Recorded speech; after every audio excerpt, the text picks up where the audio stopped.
So hello students, आप लोग लगातार से कमेंट कर रहे थे कि हमारी वार्षिक परीक्षा 2025 के लिए हिंदी के इंपोर्टेंट कवि परिचय लेकर के आई है, क्योंकि मैं आपको इंपोर्टेंट क्वेश्चन प्रोवाइड करा चुका हूं भाई।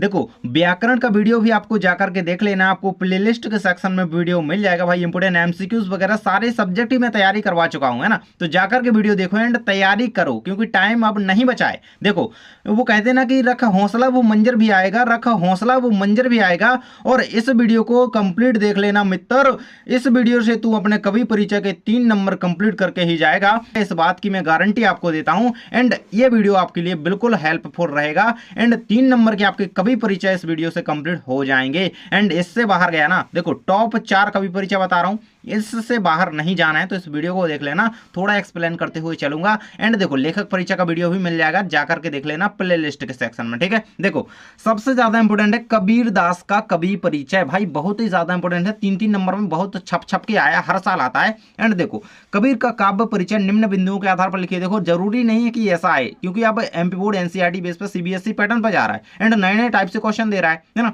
लेकिन अभी तो देखो, खासकर देखा जाए तो ऐसी तरीके से आया है। अगर 10th में देखा जाए तो भाई अलग अलग तरीके से क्वेश्चन बना रहा है कवि परिचय में, है ना। तो उस तरीके से अगर आ सकता है, लेकिन आप ना ये कंप्लीट करके चलोगे ना तो भाई कैसा भी आ जाए, मतलब नंबर नहीं कटेंगे, सीधी बात ये है ना।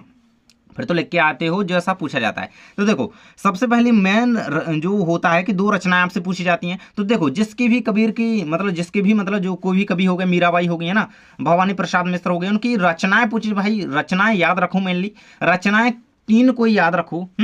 3 याद ही रखना, 3 ही लिख के आना। ये नहीं कि 2 पूछिए 2 ही लिखना है, नहीं, एक एक्स्ट्रा काम करके आओ। मतलब जितना बोला जाए उतना ही नहीं करना, थोड़ा एक्स्ट्रा करना है, ठीक है ना। तो नंबर कटने के चांस नहीं रहने देना है इतने से भी। और देखो, इस चीज को आप कॉपी में कैसे लिखोगे, क्या इसका वीडियो चाहिए भाई?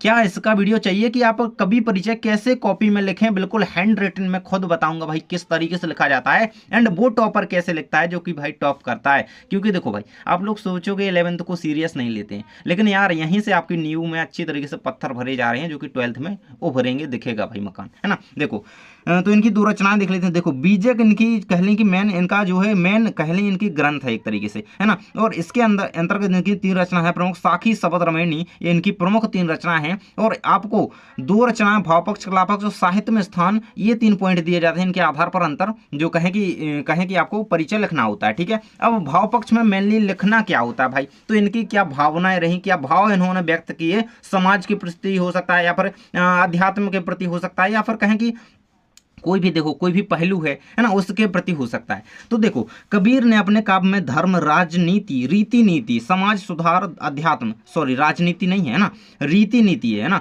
अध्यात्म आदि विविध विषयों पर विस्तार से कहा है। उनकी कविता में स्थान स्थान पर प्रेम और भक्ति की उत्कृष्ट भावना परिलक्षित होती है। कबीर ने समाजगल बुराइयों का खंडन तो किया है, यह साथ ही आदर्श जीवन के लिए नीतिपूर्ण उपदेश भी दिया है। देखो, कबीर की मेन बातें याद रखना है आपको। समाज सुधार पर विशेष जोर उन्होंने दिया है ना, ये इनके भाव पक्ष में लिखना है ना। और रीति कुरीतियों का कहीं की विरोध किया है, और समाजगल बुराइयों का खंडन तो किया ही है ना। और जो बुराइयां हैं, कुरीतियां हैं, उनका खंडन भी किया है इन्होंने। अगला कहता है कि कला पक्ष भाई, तो कला पक्ष में लिखना क्या है कि इनकी भाषा सधुक्कड़ी है ना। इनकी भाषा को सधुक्कड़ी या खिचड़ी कहा जाता है भाई। इन्होंने मिला जुला करके भाषा लिखी है, इनकी भाषा को सधुक्कड़ी कहा जाता है। मतलब साधु एक तरीके से थे, तो सधुक्कड़ी याद रखिएगा, बहुत ज्यादा इंपॉर्टेंट है ना। किसकी भाषा को सधुक्कड़ी? कबीर दास की, ठीक है। खिचड़ी इनकी भाषा में ब्रज, अवधी, राजस्थानी, पंजाबी, मतलब सारा कुछ इन्होंने पटक दिया है, खिचड़ी बन गई एक तरीके से ना। चावल डाल दिया, दाल डाल दिया, सारे मसाले पटक दिए, खिचड़ी बन गई यार। पूरी भाषा इन्होंने डाल दी तो सधुक्कड़ी खिचड़ी कह दिया,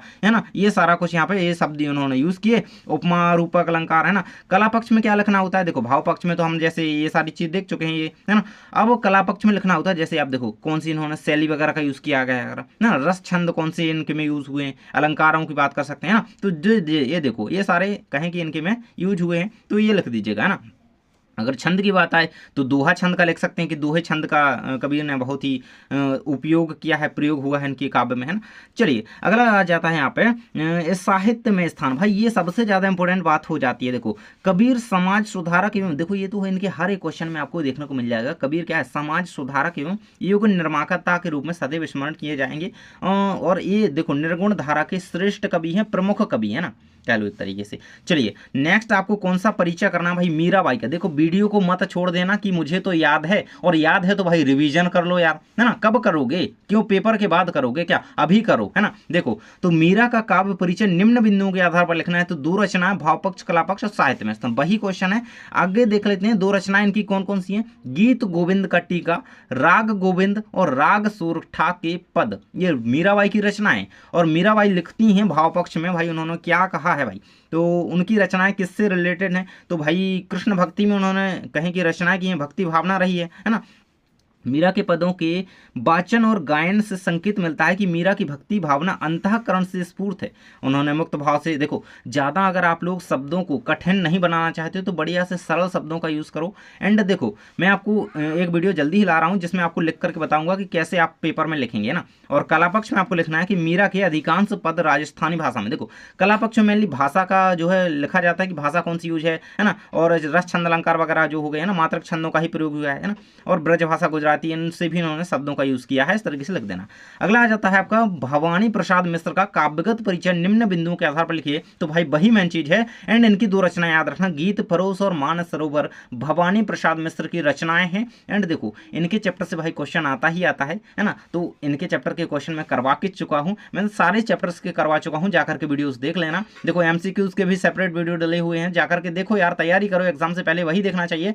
तो एकदम से सीक्वेंस में वीडियो डले हुए हैं, जाकर के देखो तो तैयारी हो जाएगी। देखो भाव पक्ष में कहता है कि मिश्र जी यानी कि भवानी प्रसाद मिश्र जी की भाषा सहज एवं सरल है, भी अपनी कविताओं में अनुपम प्रकृति चित्रण को स्थान देते हैं, मतलब प्रकृति चित्रण पर जोर दिया है एक तरीके से ना, प्रतीकों का प्रयोग भी मार्मिक रूप से उन्होंने किया है, लिख देना। अगला कला पक्ष में क्या लिखेंगे, मिश्र जी ने अपनी कविता में अलंकारों मुहावरों, है ना, देखो जिसका भी आ नहीं रहा है भाई कि ये कौन सा अलंकार का इन्होंने यूज़ किया है, तो बढ़िया से देखना है कि बढ़िया मतलब जगह जगह पर आवश्यक अलंकारों मुहावरों लोकोक्तियों, है ना, इस तरीके से लिखते हुए थोड़ा बना करके लिखना होता है अपने मन से, है ना, अनेक प्रतीकों, है ना, इनके माध्यमों का नए नए विचारों को समझाने का जो है कार्य किया है। तो इस तरीके से थोड़ा अपने मन से लिखना होता है, जो अपन चीज़ें पढ़ते हैं एग्जॉब करते हैं, और पढ़ते वक्त हमें थोड़ा लगता है ना, क्योंकि दो एक दो लाइन्स तो हमने क्वेश्चन तो इनके हमने चैप्टर्स के पढ़े हुए होते हैं, है ना। साहित्य में स्थान इनका क्या लिखना है, जो पंडित भवानी प्रसाद मिश्र थे वो प्रयोगशील एवं नई कविता की लोकप्रिय कवि कहे गए, है ना, कवि थे। इनकी कविताओं में एक ऐसी सरलता और ताजगी है जो आज के किसी अन्य कवि में दिखाई नहीं देती है। तो थोड़ा डिफरेंट लिखना है उस कवि के बारे में, है ना,